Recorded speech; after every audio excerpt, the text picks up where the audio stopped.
નમસ્કાર વિદ્યાર્થી મિત્ર, કેમ છો? મજામાં? ચાલો આજે વિદ્યુત ક્ષેત્ર આધારિત દાખલાઓમાં છે આગળ વધીએ. તો જોવાનું છે આપણે દાખલા નંબર 1.9, ઉદાહરણનો દાખલા number 1.9. Q1 equal to 10⁻8 coulomb અને Q2 ઇક્વલ ટુ -10⁻8 કુલમના મૂલ્યના બે બિંદુવત વિદ્યુત ભારો અનુક્રમે Q1 અને Q2 એકબીજાથી 0.1 મીટર અંતરે મૂકેલા છે. તો A, B અને C બિંદુઓ ઉપર વિદ્યુત ક્ષેત્ર છે મેળવવાનું છે. જો Q1 અને Q2 એકબીજાથી કેટલા અંતરે છે? 0.1 અંતરે. આ પણ અંતર 0.1 છે. 0.1 મીટર, 0.1 મીટર. એનો મતલબ એમ થયો કે સમબાજુ ત્રિકોણના બે નીચેના શિરોબિંદુ એટલે કે બેઝના શિરોબિંદુઓ ઉપર બે વિદ્યુત ભારો Q1 ઇક્વલ ટુ 10⁻8 કુલમ અને Q2 ઇક્વલ ટુ -10⁻8 કુલમ છે મૂકેલા છે. A, B અને C શિરોબિંદુ ઉપર એટલે આ A બિંદુ, B બિંદુ અને C શિરોબિંદુ ઉપર આપણે વિદ્યુત ક્ષેત્ર મેળવવું છે. ચાલો શું કરીએ? તો ક્રમશઃ એક પછી એક પર લાગતું વિદ્યુત ક્ષેત્ર E બરાબર KQ/R² સૂત્ર મૂકીએ અને સોલ્વ કરી નાખીએ. જુઓ પહેલા આ A શિરોબિંદુ છે તો આ ધન વિદ્યુત ભારને કારણે A બિંદુ પાસે વિદ્યુત ક્ષેત્ર તેનાથી દૂર તરફ જતી દિશામાં. તો કે આ કોના? તો કે E1A વડે દર્શાવવું. ઓકે, આ ઋણ વિદ્યુત ભારને કારણે વિદ્યુત ક્ષેત્ર આ બિંદુ પાસે. તો કે ફરી પાછું સેમ દિશામાં. એ કયું આવશે? તો કે આ કયું છે? બીજો વિદ્યુત ભાર છે E2A. ફરી પાછું સેમ દિશામાં. તો બંનેને કારણે મળતું વિદ્યુત ક્ષેત્ર એક જ દિશામાં છે. એનો મતલબ એમ થયો કે જો એક જ દિશામાં હોય તો વિદ્યુત ક્ષેત્રના સરવાળા કરવા પડશે. બીજું જો વિદ્યુત ભારનું મૂલ્ય લ્યો તો 10⁻8 કુલમ. આ વિદ્યુત ભારનું મૂલ્ય લ્યો 10⁻8 કુલમ એટલે કે વિદ્યુત ભારના મૂલ્ય સરખા છે, તેની વચ્ચેના અંતર છે સરખા છે. તો વિદ્યુત ક્ષેત્ર પણ કેવું રહેવાનું છે? સમાન જ રહેવાનું છે. તો આના માટે આપણે આવું લખી શકીએ કે વિદ્યુત ક્ષેત્ર EA1 ઇઝ ઇક્વલ ટુ વિદ્યુત ક્ષેત્ર E2A. એ બિંદુ પાસે છે એનું મૂલ્ય લઈ લઈએ. બેવના મૂલ્ય કેવા આવવાના છે? સમાન જ તે. અને એ કેટલું હશે? તો કે વિદ્યુત ભાર 1 વડે A પર લાગતું બળ. તો કઈ રીતે દર્શાવી શકીએ આપણે? તો કે K વિદ્યુત ભાર કોઈ પણ એક લઈ લઉં છું, Q1 અપોન અંતર 0.05². ચાલો K ની વેલ્યુ કેટલી? 9 × 10⁹. Q1 બરાબર 10⁻8 ના છેદમાં 0.05 વર્ગ. સાદુરૂપ આપશો તમે આને 0.05 વર્ગ કરી અને 9 / 0.05 વર્ગ કરશો, સાદુરૂપ આપશો તો આખાનું જે સાદુરૂપ આવશે એ આવી રીતે આવશે. E1A is equal to E2A નું મૂલ્ય. ઓકે, આપણે મૂલ્યને ધ્યાનમાં લઈએ છીએ. બરાબર 3.6 × 10⁴ ન્યૂટન પર કુલમ. એટલે કે આ Q1 વિદ્યુત ભારને કારણે આના પર લાગતું વિદ્યુત ક્ષેત્ર 3.6 × 10⁴. તેવી રીતે -10 × 10⁻8 ને કારણે પણ સેમ દિશામાં. તો E પર લાગતું પરિણામી વિદ્યુત ક્ષેત્ર A પર પરિણામી વિદ્યુત ક્ષેત્ર EA બરાબર E1A પ્લસ E2A. ઓકે, બેવનો આપણે શું લેવો પડશે? સરવાળો એક જ દિશામાં છે અને એ પણ પાછું ધન દિશામાં છે. તો 3.6 × 10⁴ એને બે વખત લખી શકું. 3.6 × 2 એટલે 7.2 × 10⁴ ન્યૂટન પર કુલમ. ચાલો, વિદ્યુત ક્ષેત્ર છે કેવી રાશિ છે? સદિશ રાશિ છે. તો એની દિશા કઈ? તો જુઓ આ A બિંદુથી લઈ અને કઈ બાજુ ચાલે છે? Q2 બાજુ ચાલે છે. તો આપણે એમ કહી શકીએ A થી, અથવા તો એમ કહી શકીએ Q1 થી Q2 તરફ. ઓકે, તો આ આવી ગયો આપણો પહેલો આન્સર. A પર લાગતું વિદ્યુત ક્ષેત્ર EA બરાબર પરિણામી વિદ્યુત ક્ષેત્ર આપણે મેળવ્યું. કેટલું આવ્યું? 7.2 × 10⁴ ન્યૂટન પર કુલમ. ચાલો તેવી જ રીતે B બિંદુ પર તો જો બી બિંદુ પર આ વિદ્યુતભાર 10⁻8 અંતર 0.05, તો વિદ્યુતભાર કે નું મૂલ્ય અંતર સેમ છે, તો એની માટે બીના કારણે આ ધન વિદ્યુતભારને કારણે લાગતું વિદ્યુત ક્ષેત્ર કઈ દિશામાં હશે? આ ધન વિદ્યુતભારને કારણે બી પર લાગતું, તો કે ઈ વિદ્યુતભાર 1 છે, E1B આ દિશામાં, અને એનું મૂલ્ય કેટલું હશે? શું કરો તો કે કે Q/R², અથવા તો આપણે બેઠું જ અહીંયા કરી લીધું છે, તો ડાયરેક્ટ એની વેલ્યુ મૂકી દઈએ. E1B ઇઝ ઇક્વલ ટુ કેટલા આવશે?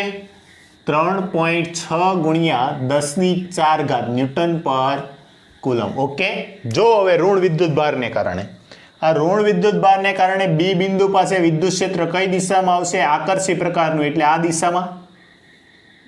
ઓકે, એમને હું દર્શાવું તો કે E2B બીજાને કારણે બી પર લાગે છે, પણ તેની વચ્ચેનું અંતર જુઓ, 0.05 0.05 એટલે 0.15 જેટલું થઈ ગયું. તો એના માટે આપણે લખીએ, શું લખી શકીએ? બીજાને કારણે બી પર લાગતું વિદ્યુત ક્ષેત્ર E2B બરાબર કે Q2/R² અનુસાર શું થશે? 9 ગુણ્યા 10⁹ ગુણ્યા આમનું મૂલ્ય કેટલું? 10⁻8 ના છેદમાં અંતર કેટલું આવશે? 0.15². ઓકે, આમનું તમે સાદરૂપ આપશો તો આનું સાદરૂપ આવશે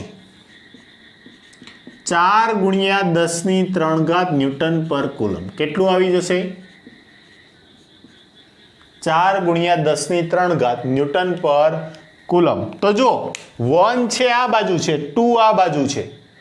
હવે 10⁴ એટલે આ વધારે થયું, 10⁻³ એટલે આ કેવું થયું? ઓછું થયું. તો વધારેમાંથી ઓછું બાદ કરીએ તો પરિણામી વિદ્યુત ક્ષેત્ર બી પર, પરિણામી વિદ્યુત ક્ષેત્ર EB બરાબર E2A plus E2B. Okay, E1B, sorry માફ કરજો, આ બાજુનું છે આપણે પ્લસ કન્સિડર કરીએ તો આ બાજુને માઇનસ, તો E1B કેટલું આવશે? E1B કેટલું આવશે? 3.6 ગુણ્યા 10⁴ માઇનસ 4 ગુણ્યા 10⁻3. આમને 10⁻3 માં ફેરવો. જો સરવાળો બાદબાકી ત્યારે જ થાય તો કે જે આ 10⁻ છે સરખી હોય તો, એટલે કે સમાન પરિમાણ ધરાવતા પદોના જ સરવાળા બાદબાકી થાય. ગુણાકાર ભાગાકાર તમે ગમે તે કરી શકો, એની સાથે કંઈ લેવા દેવા નથી. નકર સરવાળા બાદબાકીનો નિયમ છે કે સમાન પરિમાણ ધરાવતી રાશિના સરવાળા બાદબાકી થાય. તો આનો સમાન પરિમાણ કરો. આ રીતે કરી શકીએ. 36 ગુણ્યા 10⁻3 માઇનસ 4 ગુણ્યા 10⁻3. 36 માંથી 4 જાય એટલે 32 ગુણ્યા 10⁻3. તો આને એમ કહેવાય 3.2 ગુણ્યા 10⁻4 ન્યૂટન પર કુલમ. સમજાય છે? 36 માંથી 4 જાય એટલે કેટલા? 32. અને 32 માંથી એક દશાંશ ચિહ્ન કાપો, 3.2, 10⁻3 તો હતી તે 10⁻4 ન્યૂટન પર કુલમ. તો બી પર લાગતું વિદ્યુત ક્ષેત્ર EB છે, આપણને મળી ગયું. ચાલો ફરી પાછી આમની પણ દિશા. તો આની દિશા માટે હવે કઈ બાજુ છે? તો કે E1B છે, વધારે છે. તો એના માટે આ પરિણામી વિદ્યુત ક્ષેત્ર કઈ દિશામાં આવશે? તો કે Q2 થી Q1 ની દિશામાં. ઓકે, ચાલો ફરી પાછું સી પર લાગતું વિદ્યુત ક્ષેત્ર. તો આ ધન વિદ્યુતભારને કારણે લાગતું વિદ્યુત ક્ષેત્ર એ બે વિદ્યુતભારને જોડતી રેખા પર દૂર તરફ જતી દિશામાં. ઋણ વિદ્યુતભારને કારણે લાગતું વિદ્યુત ક્ષેત્ર બેવને જોડતી અંદર આવતી દિશામાં. આ છે તો કે 2 ને કારણે E2C, અને આ 1 ને કારણે છે એટલે E1C. ઓકે, તો પરિણામી વિદ્યુત ક્ષેત્ર ક્યાં આવશે? આ રીતે આવશે, બેવની વચ્ચે. ચાલો, આ ખૂણો કેટલાનો? સમબાજુ હોવાથી આ ખૂણો કેટલાનો થશે? આ ખૂણો 60 ડિગ્રીનો. તો જો આ પણ બે સમાંતર રેખા થઈ ગઈ એની છેદિકા, તો આ ખૂણો પણ કેટલાનો આવશે? 60નો, એનો મતલબ એમ થયો કે ટોટલ ખૂણો કેટલાનો આવી જશે, ટોટલ આ પણ 60નો હોવાથી ટોટલ આવશે 120 ડિગ્રી. બીજું જુઓ, આ વિદ્યુતભાર અને એની વચ્ચેનું અંતર 0.1 મીટર છે, તો એના માટે એક માટે સૂત્ર લખીએ તો બે વિદ્યુતભારના મૂલ્ય સરખા, અંતર સરખા, વિદ્યુત ક્ષેત્ર એક સરખું જ રહેશે. તો આના માટે આપણે શું લખી શકીએ, તો કે આના માટે એવી રીતે લખી શકીએ કે E1C નું મૂલ્ય ઇઝ ઇક્વલ ટુ E2C નું મૂલ્ય બરાબર 9 ગુણ્યા 10⁹ વિદ્યુતભારનું મૂલ્ય બેમાંથી એક કોઈ એકનું લઈએ 10⁻8 ના છેદમાં 0.1 નો સ્ક્વેર. 0.1 નો સ્ક્વેર એટલે 10⁻2 10⁻2 ઉપર જાય તો પ્લસ થઈ જશે. તો કે 9 9 ને 2 11 11 માંથી 8 જાય 10 ની કેટલી ઘાત આવી 3 ઘાત. તો કે 9 ગુણ્યા 10⁻3 ન્યૂટન પર કુલમ. આ કોના બરાબર મળ્યું, E1C એટલે કે 1 ને કારણે C પર અને E2C 2 ને કારણે C પર વિદ્યુત ક્ષેત્ર છે મળી ગયા. તો પરિણામી વિદ્યુત ક્ષેત્ર C પર પરિણામી વિદ્યુત ક્ષેત્ર EC બરાબર શું થશે, E1C પ્લસ E2C. પરંતુ જો પરિણામી માટે હું આ રીતે કરું તો કે આ ખૂણો જાણો છો તો સમાંતર બાજુ ચતુષ્કોણનો નિયમ જ વાપરી દો ને. શું થઈ જશે, EC બરાબર √ E1C square plus E2C square plus 2E1C E2C into cos 120. Okay, આ બે સરખા જ છે તો આને હું કહી દઉં E1C સ્ક્વેર કેટલી વાર, 2 વાર. તો કે 2 time E1C square cos 120 cos 90 plus 30 cos 90 એ વિધેય બદલાઈ જાય cos 90 પ્લસ થીટા એટલે બીજું ચરણ માઇનસ આવે તો -30 માઇનસ 2E1C ઇન્ટુ E2C એટલે E1C સ્ક્વેર શું થઈ જશે, sin 30. sin 30ની કિંમત 1/2 આ કેન્સલ થઈ જશે તો 2 time E1C સ્ક્વેરમાંથી 1 time E1C square જાય એટલે કેટલી વખત વધશે, એક જ વખત વધશે E1C સ્ક્વેર. વર્ગમૂળને વર્ગ છે કેન્સલ થઈ જશે એટલે કે E1C અને E1C બરાબર આપણી પાસે કેટલા છે, 9 ગુણ્યા 10⁻³ ન્યૂટન પર કુલમ. તો આ આવી ગયો ફાઇનલ આન્સર, EC બરાબર 9 ગુણ્યા 10⁻³ ન્યૂટન પર કુલમ. ચાલો એમની દિશા કઈ જો ફરી પાછી કઈ દિશામાં આવી, Q1 થી Q2ની દિશામાં. તો આનો આન્સર આવશે 9 ગુણ્યા 10⁻³ Q1 થી Q2ની દિશામાં. ઓકે, સિમ્પલ જ છે. શું કરવાનું, 1/KQ/R² સૂત્ર મૂકી અને પરિણામી વિદ્યુત ક્ષેત્ર છે મેળવી લેવાનું છે. તો આશા રાખું છું કે તમને સમજાઈ ગયું હશે અને જો સમજાઈ ગયું હોય તો એક દાખલો છે મારે તમને હોમવર્કમાં આપવાનો, સેમ પેટર્નથી છે એટલે પહેલાં તમે આમને ધ્યાનથી છે લખી નાખો પછી આપણે એ દાખલાની ચર્ચા કરીએ.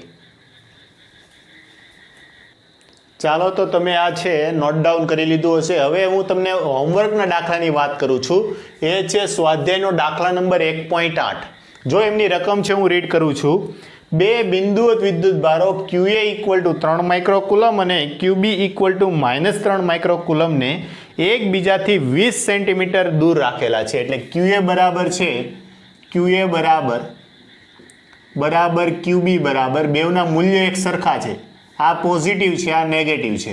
એ છે 3 માઇક્રોકુલમ એકબીજાથી 20 સેન્ટીમીટર અંતરે મૂકેલા છે. તો પહેલું, બે વિદ્યુતભારોને જોડતી રેખાના મધ્ય બિંદુઓ પર પરિણામી વિદ્યુત ક્ષેત્ર મેળવો. અહીંયા એક વિદ્યુત ક્ષેત્ર મેળવવાનું. જો તમારી પાસે વિદ્યુતભાર આપેલો છે, અંતર છે, તો જે રીતે સૂત્ર મૂકીને સોલ્વ કર્યો તેવી રીતે વિદ્યુતભાર આપેલો છે, અહીંથી હાફ અંતર કેટલું થઈ જશે, 10 સેન્ટીમીટર. એને મીટરમાં ફેરવી નાખતા 10 સેન્ટીમીટરને મીટરમાં ફેરવું એટલે ફરી પાછું કેટલું થઈ જશે, 0.1 મીટર. ઓકે, તમારી પાસે વિદ્યુતભાર છે, અંતર છે, તો આ વિદ્યુતભારને કારણે વિદ્યુત ક્ષેત્ર આ દિશામાં, ઋણ વિદ્યુતભારને કારણે પણ આ દિશામાં, કોઈ એકને કારણે જે મળે છે એને ગુણ્યા 2 કરી દો એટલે આ બિંદુ પાસે પરિણામી વિદ્યુત ક્ષેત્ર છે તમને મળી જશે. પછી એમાં બી પૂછેલું છે કે જો 1.5 ગુણ્યા 10⁻⁹ કુલમ ધરાવતો એક ઋણ પરીક્ષણ વિદ્યુતભાર આ બિંદુએ મૂકવામાં આવે તો તેના પર લાગતું બળ, જો વિદ્યુતભાર પ્લસ હોય કે માઇનસ હોય એના બળના મૂલ્યમાં કાંઈ ફરક નથી પડતો, ફરક ક્યાં પડે છે? દિશામાં. શું બદલાઈ જાય છે? દિશા. તો જો અહીંયા એક પરીક્ષણ વિદ્યુતભાર મૂક્યો તો તેના પર લાગતું બળ F બરાબર QE અનુસાર મેળવી શકશો. આ વિદ્યુત ક્ષેત્રનું જે પણ મૂલ્ય આવે એને આ વિદ્યુતભાર એટલે બળ મળી જશે. હવે વાત આવી દિશા. તો જો ધન વિદ્યુતભાર હોય તો તેના પર લાગતું બળ વિદ્યુત ક્ષેત્રની દિશામાં અને ઋણ વિદ્યુતભાર હોય તો વિદ્યુત ક્ષેત્રની વિરુદ્ધ દિશામાં એટલે આ દિશામાં આવશે. ઓકે, એટલે આ બળનો આન્સર આવશે ક્યાંથી આવશે? QB થી QA તરફ. અને વિદ્યુત ક્ષેત્ર કઈ દિશામાં આવશે? QA થી QB તરફ. તો આવડી જશે દાખલો. જો આ એક દાખલો હોમવર્કમાં છોડું છું, ટ્રાય કરો. સિમ્પલ જ છે, સિમ્પલ લોજિક છે. તેમ છતાં ન આવડે તો મને છે ટેક્સ્ટ મેસેજ કરીને છોડી દેજો કે જેથી કરીને હું તમને દાખલો છે સોલ્વ કરાવી દઉં. ઓકે, ચાલો આગળ વધીએ. હવે જોઈએ ઉદાહરણ 1.8. જોજો ધ્યાનથી સાંભળજો.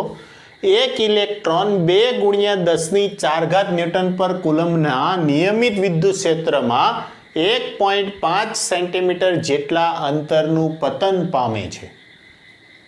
શું પામે છે? પતન પામે એટલે કે નીચે પડતો મૂકવામાં આવે છે. તો વિદ્યુત ક્ષેત્ર કેટલું આપ્યું અહીંયા આપણને? E બરાબર 2 ગુણ્યા 10⁴ ન્યૂટન પર કુલમ. કેટલું પતન પામે છે? તો એ અંતરને D કહું કે x વડે દર્શાવીએ. 1.5 સેન્ટીમીટર બોલે તો 1.5 ગુણ્યા 10⁻² મીટર.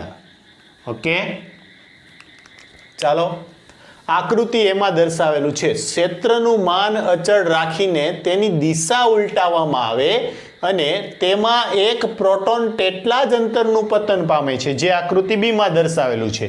અત્યારે વિદ્યુત ક્ષેત્ર ઉપર તરફ છે, બીમાં વિદ્યુત ક્ષેત્ર કઈ બાજુ થઈ ગયું? નીચે તરફ. અહીંયા હતું એક ઇલેક્ટ્રોન, અહીંયા આવી ગયું એક પ્રોટોન. ઓકે, જે બીમાં દર્શાવ્યું. દરેક કિસ્સામાં પતન માટે લાગતો સમય એટલે કે પતન એટલે મુક્ત પતન, મુક્ત પતન માટે લાગતો સમય કેટલો છે ધ્યાનમાં લેવાનો છે. બીજું કીધું છે ગુરુત્વીય અસર હેઠળ મુક્ત પતન સાથેનો તફાવત છે. તફાવત આપણે શું કરવાનો છે? અવગણવાનો છે. તફાવત ગણવાનો છે એટલે કે જણાવો એવું કીધું છે. વિદ્યુત ક્ષેત્ર આપેલું છે, અંતર આપેલું છે. આ બધા મુક્ત પતનના કિસ્સા કહેવાય. કેવા કહેવાય? મુક્ત પતનના. પરંતુ અહીંયા આપણે ગુરુત્વીય અસરને ધ્યાનમાં લેશું નહીં. કેમ કે એમનું હમણાં જ તમને લાસ્ટમાં આમનું કારણ આપીશ એટલે ખ્યાલ પડી જશે કે આમનો જે પ્રવેગ છે એની સરખામણીમાં ગુરુત્વ પ્રવેગ છે ખૂબ જ નાનો, એકદમ અવગણી શકાય તેવો હોવાથી ગુરુત્વીય અસરને આપણે ધ્યાનમાં લેતા નથી. જો અહીંયા વિદ્યુત ક્ષેત્ર ઉપર તરફ છે, એમાં ઋણ વિદ્યુતભાર મૂકો તો ઋણ વિદ્યુતભાર છે વિદ્યુત ક્ષેત્રની વિરુદ્ધ દિશામાં ગતિ કરે એ જ બાજુ બળ લાગે. તો આના પર લાગતું બળ કઈ બાજુ? નીચે તરફ. અને બળ કેટલું હશે? તો કે વિદ્યુત ક્ષેત્ર E ઇન્ટુ વિદ્યુતભારનું મૂલ્ય. એટલે આ બળ કેટલું હશે? તો કે F બરાબર E જેટલું.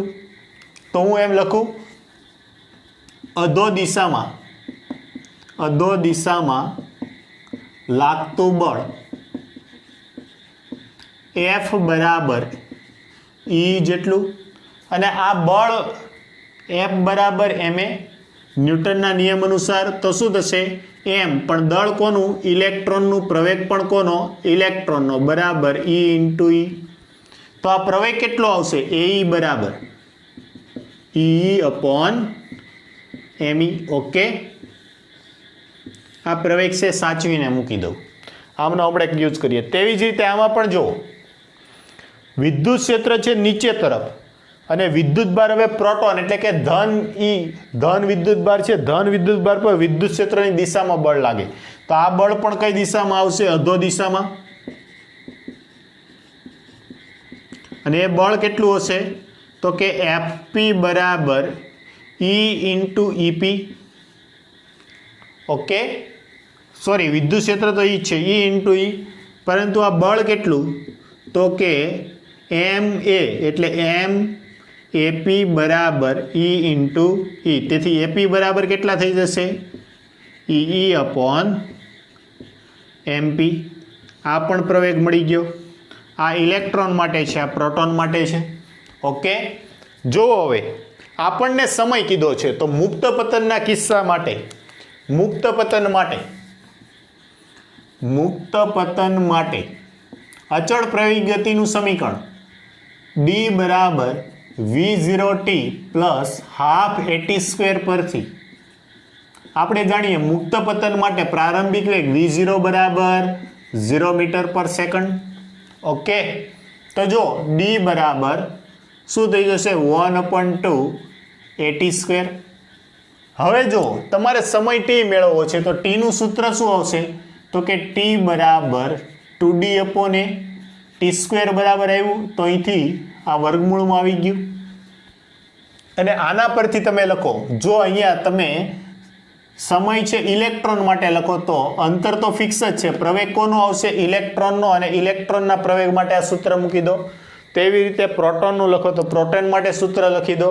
તો શું થઈ જશે ટીપી બરાબર સમય ટીપી બરાબર શું થશે તો કે √2d અપોન, ચાલો ઇલેક્ટ્રોન માટે લખીશું ટી બરાબર √2d અપોન એ.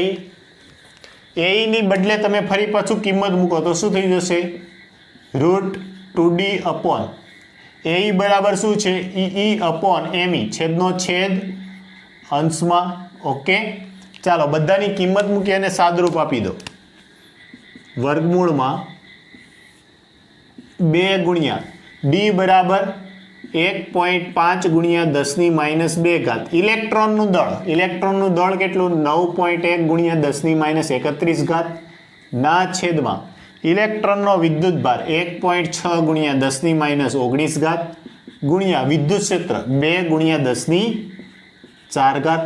આખાનું સાદુરૂપ આપી અને તમે વર્ગમૂળ કાઢશો તો આ સમય મળશે આપણને ટી બરાબર 2.9 ગુણ્યા 10⁻9 ઘાત સેકન્ડ. આ ઇલેક્ટ્રોન માટે સમય મળ્યો. ઓકે, ચાલો હવે જોઈએ પ્રોટોન માટે. આ કોના માટે સમય મળ્યો ઇલેક્ટ્રોન માટે. સેમ આ સૂત્ર ઉપરથી પ્રોટોન માટે લાગતો સમય ટીપી બરાબર શું સૂત્ર આવશે તો કે √2d ઇલેક્ટ્રોનના બદલે પ્રોટોનનું દળ છેદમાં વિદ્યુત ભાર, એટલે કે ઈ અને ઈ બે સેમ જ રહેશે. ચાલો ફરી પાછી કિંમત મૂકીએ. 2 ગુણ્યા 1.5 ગુણ્યા 10⁻2 ઘાત. પ્રોટોનનું દળ 1.67 ગુણ્યા 10⁻27 ઘાત કિલોગ્રામ. ઓકે, ઇલેક્ટ્રોનનો વિદ્યુત ભાર કેટલો તો કે પ્રોટોનનો વિદ્યુત ભાર કેટલો તો કે જેટલો ઇલેક્ટ્રોન પરનો એટલો જ પ્રોટોન પરનો 1.6 ગુણ્યા 10⁻19 ઘાત. વિદ્યુત ક્ષેત્ર કેટલું 2 ગુણ્યા 10⁴ ઘાત. આમનું તમે સાદરૂપ આપશો તો સાદરૂપ આવશે ટીપી બરાબર 1.3 ગુણ્યા 10⁻7 ઘાત સેકન્ડ. આ મળી ગયો બીજો આન્સર. તો જો પહેલું કીધું હતું કે પતન માટે લાગતો સમય મેળવો, તો બંને માટેના સમયો છે આપણને મળી ગયા. આમાં તમને કયો સમય વધારે લાગે છે કયો સમય? તો જો જેની ઘાત ઓછી, ઋણમાં જેની ઘાત ઓછી એ સમય વધારે, ઋણમાં જેટલી ઘાત વધારે એ સમય ઓછો. તો પ્રોટોન માટે વધુ સમય લાગે છે. કેમ? તો કે જો પ્રોટોન માટે અહીંયા ગુરુત્વીય અસર નથી થતી, એટલે મુક્ત પતન માટે ગુરુત્વીય અસરને આપણે અવગણી છે.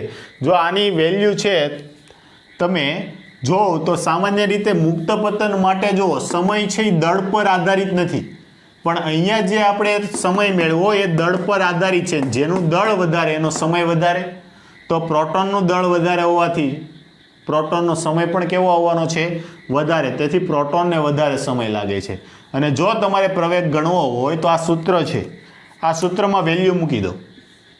શું થશે? એપી ઇઝ ઇક્વલ ટુ ઈ 1.6 ગુણ્યા 10⁻19 ઘાત, ઈ 2 ગુણ્યા 10⁴ ના છેદમાં પ્રોટોનનું દળ 9.1 ગુણ્યા 10⁻31 ઘાત. તો આ તમારો જવાબ આવશે 1.9 ગુણ્યા 10⁻12 ઘાત મીટર પર સેકન્ડ સ્ક્વેર. ઓહો, પ્રવેગ તો જુઓ ભાઈ, ગુરુત્વ પ્રવેગ કેટલો હોય? 9.8 મીટર પર સેકન્ડ સ્ક્વેર, એના બદલે 1.9 ગુણ્યા 10⁻12 ઘાત. ખૂબ પ્રચંડ હોય. મેં તમને કીધું હતું ને કે હું તમને આ સોલ્વ કરાવીશ એટલે તમને કહીશ કે ગુરુત્વીય અસર શા માટે અવગણી છે. તો કે એની સરખામણી આ પ્રવેગ ખૂબ જ મોટો હોવાથી ગુરુત્વીય પ્રવેગને અવગણી શકીએ. તેથી આ જ રીતે તમે ઇલેક્ટ્રોનનો મેળવો તો ઇલેક્ટ્રોનનો પ્રવેગ તો આના કરતાં પણ વધારે મોટો આવશે. એના માટે તમારે સોલ્વ કરવું હોય તો તમે કરી શકો છો, કેમ કે એમનું દળ છે એ કેટલું થઈ જશે? માફ કરજો, મારી એક ભૂલ છે. પ્રોટોન લીધું છે. પ્રોટોનનું દળ કેટલું? પ્રોટોનનું દળ તો કે 1.67 ગુણ્યા 10⁻27 ઘાત.